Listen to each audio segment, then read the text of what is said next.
Halo Smart People, selamat datang di Zenza Channel bersama saya Iis Ariana. Sebelum dimulai, jangan lupa klik tombol subscribe, turn on notification, like, comment, and share videonya ya. People, kembali lagi kita kali ini akan membahas tentang mata pelajaran IPA, tapi kali ini berbeda. Kenapa? Karena kita akan bahas tentang materi yang ada di semester 2, karena saat ini kita sudah menginjak semester 2. Wah, ngomong-ngomong cepet banget ya, udah semester 2, padahal gak kerasa gitu ya. Pembelajaran kita masih daring seperti ini, tapi kok tiba-tiba semester 2 aja nih. Oke, jangan khawatir Smart People, nggak usah dipikirin karena ternyata ada yang harus kita syukuri. Apa itu yang kita syukuri? Nah, di samping belajar itu harus terus kita kejar, tidak pernah kenal yang namanya jaraknya seperti apa. Ternyata memang betul Smart People, belajar itu tanpa batas. Nah, di sini dengan keadaan kondisi seperti ini kita sama-sama sudah membuktikan bahwa belajar itu memang tanpa batas. Oke ya, jadi meskipun di rumah kita masih tetap belajar. Nah, kali ini materi kita berkaitan dengan sistem organisasi kehidupan pada makhluk hidup. Ya, kalau mungkin teman-teman semua sudah gak asing lagi nih dengan yang namanya struktur organisasi kelas. Nah, mungkin pernah ya yang sudah buat seperti itu atau mungkin sudah pernah lihat. Nah, sekarang saya mau ambil contohnya itu dari hal kecil karena kita selama ini belajar di rumah, maka saya akan ambil contoh dari rumah. Oke. Nah, gini deh. Nah, kalau lihat ini, kira-kira nih ya, kita akan bahas dari sini. Yang paling kecil, yang paling bawah ini adalah keluarga. Nah, biasanya teman-teman semua tahu nggak sih sebenarnya keluarga itu adalah sebuah unit terkecil. Kenapa unit terkecil? Karena di dalam keluarga itu kan ada yang namanya ayah, ibu, dan anak. Itu hanya segelintir orang.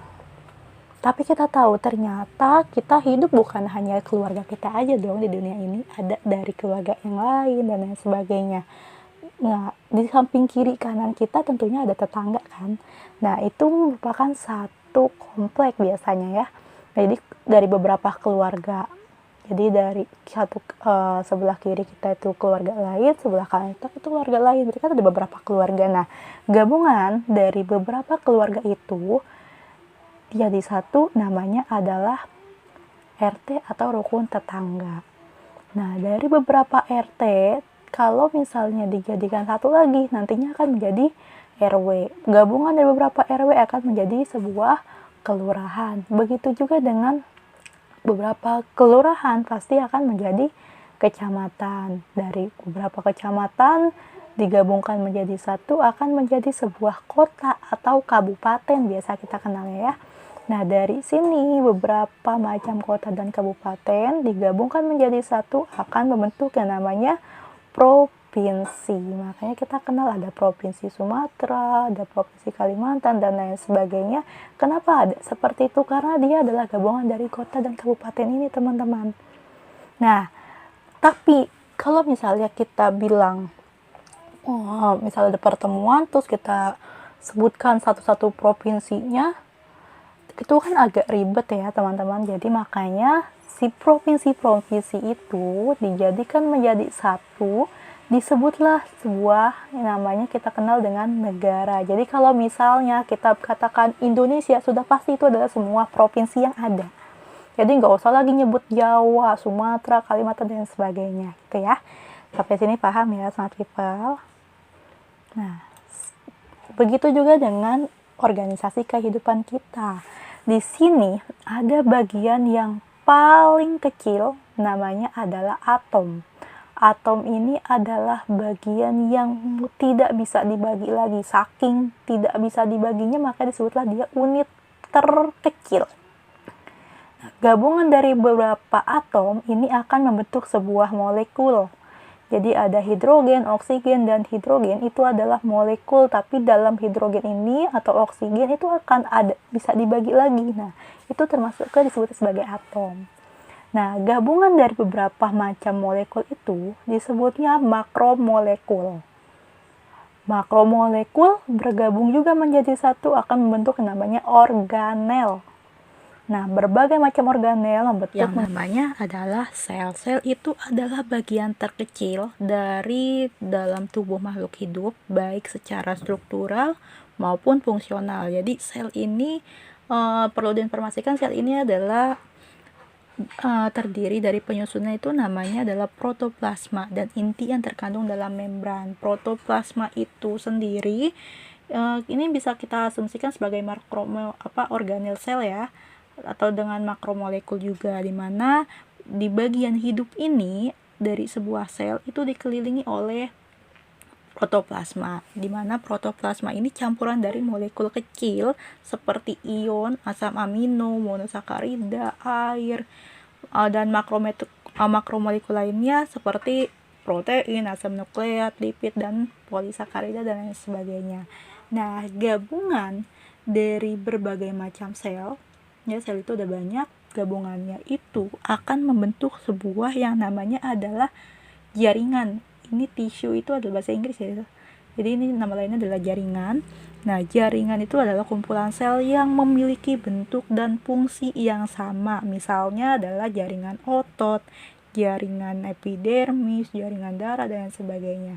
Nah, kumpulan dari jaringan itu akan membentuk yang namanya organ. Jadi dari kumpulan jaringan ini bergabung menjadi satu, bekerja sama untuk melakukan tugas tertentu, akan membentuk sebuah organ. Ini contohnya adalah organnya misalnya paru-paru, jantung, ginjal, seperti itu ya. Nah, struktur organ pada setiap organisme itu mempunyai sesuatu yang berbeda-beda. Semakin tinggi tingkat organismenya, maka semakin sempurna dan kompleks juga organnya. Nah, gabungan dari berbagai macam organ kita sebutnya sebagai sistem organ. Jadi, organ satu dengan organ yang lainnya akan bekerja sama antara struktur dan fungsi yang lebih harmonis, seperti misalnya kerjasama antara mata dengan telinga kita. Ya, kalau misalnya kita berbicara dengan orang lain, itu akan lebih, informasinya akan lebih tertangkap ketika kita melihat orang itu. Kita akan tahu, oh ternyata dia yang berbicara, oh ini loh yang mereka omongin, seperti itu ya. Dan misalnya lagi adalah hidung ya. Hidung juga bekerja sama dengan sistem saraf otak. Jadi ketika kita mencium sesuatu, anggaplah misalnya ada orang masak pisang goreng nih, kita tercium aromanya, syaraf kita akan terkoneksi langsung. Oh ternyata ini ada orang yang masak pisang goreng, padahal kenyataannya kita nggak tahu dia masaknya di mana, bentuk pisangnya seperti apa dan sebagainya. Itu karena adanya kerjasama antar berbagai macam sistem organ. Nah, ternyata sistem organ ini bukan hanya satu ya. Sistem organ itu udah banyak. Ada misalnya ada sistem organ pencernaan, sistem organ pernapasan, dan lain sebagainya. Itu nanti bergabung menjadi satu, maka jadilah wujud yang sering kita lihat. Apa ini? Adalah manusia ya, atau kita sebutnya nama lainnya adalah organisme. Di organisme itu adalah makhluk hidup yang terdiri dari banyak komponen yang saling terkait dan bekerja sama untuk mencapai tujuannya. Gitu ya. Jadi kayak misalnya nih contoh di bagian sini, ini kita lihat nih, ini ada berbagai macam sistem organ, sistem paru-parunya, sistem pencernaannya, dan sebagainya. Bahkan di tangan kita pun ada berbagai macam, gitu ya. Nah, ternyata yang hidup di dunia ini bukan hanya satu orang dong, ada berbagai macam orang. Nah, ada wanita, ada pria. Nah, kumpulan dari wanita itu namanya populasi. Kumpulan dari pria namanya populasi. Seperti itu ya. Jadi, kumpulan dari berbagai macam organisme adalah disebutnya sebagai populasi. Maksudnya apa sih? Jadi gini, kayak tadi contohnya kumpulan wanita itu populasinya populasi wanita. Kumpulan pria itu populasinya pria. Artinya ini adalah kumpulan yang satu jenis. Nah, kalau misalnya wanita dengan pria berkumpul menjadi satu, apakah itu disebutnya populasi? Ternyata bukan. Disebutnya lagi adalah bagian di atasnya, namanya community atau komunitas. Jadi komunitasnya manusia. Kayak misalnya hewan itu adalah kumpulan dari berbagai populasi yang hidup di suatu waktu dan daerah tertentu dan saling berinteraksi. Jadi kayak tadi kita sudah tahu ternyata populasi itu kumpulan yang satu jenis. Ya, tapi kalau misalnya berbagai macam populasi bergabung menjadi satu, namanya adalah komunitas. Itu ya. Jadi contoh nih. Contohnya adalah populasi ikan. Nah, ikan itu ternyata jenisnya bukan satu. Ada ikan mas, ada ikan mujair, ya kan?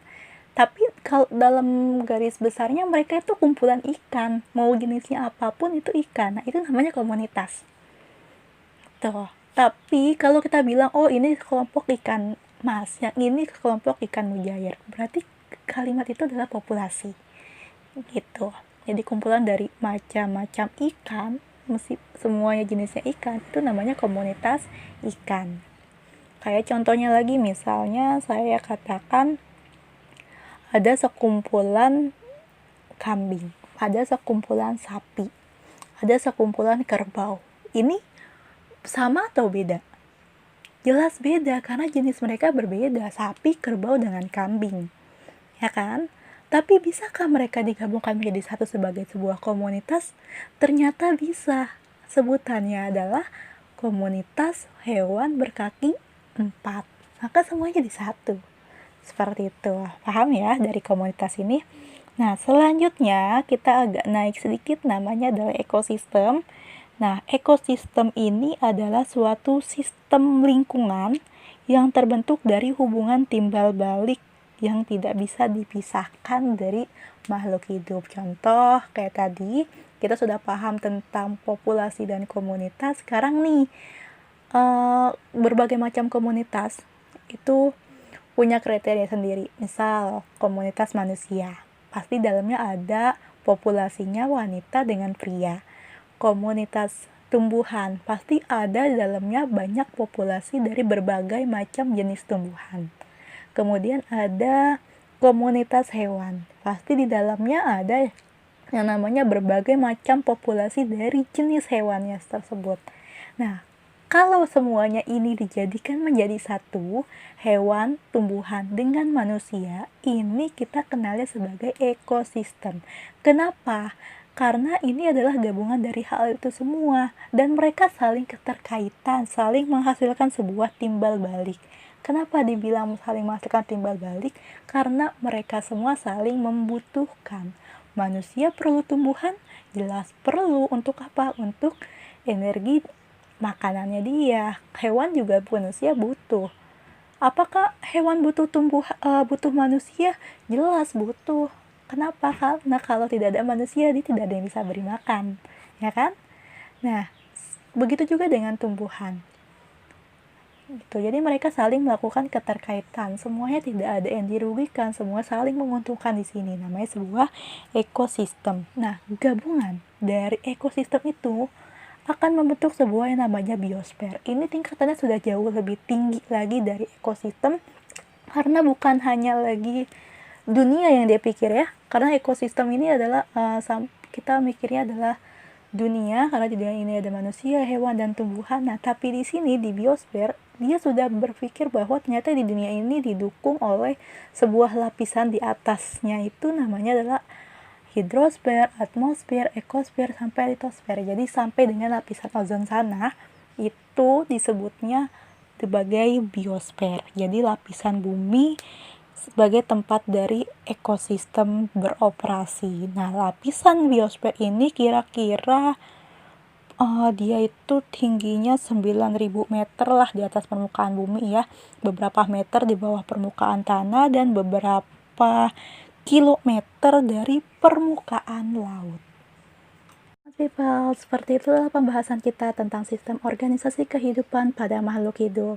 So, ke depannya setelah ini kita akan bahas tentang sel. So, buat kalian yang masih penasaran atau belum tahu nih ada apa sih dalam sel, apa sih fungsinya sel bagi makhluk hidup, jangan sampai ketinggalan tonton video pembelajaran kita yang berikutnya. Bye-bye.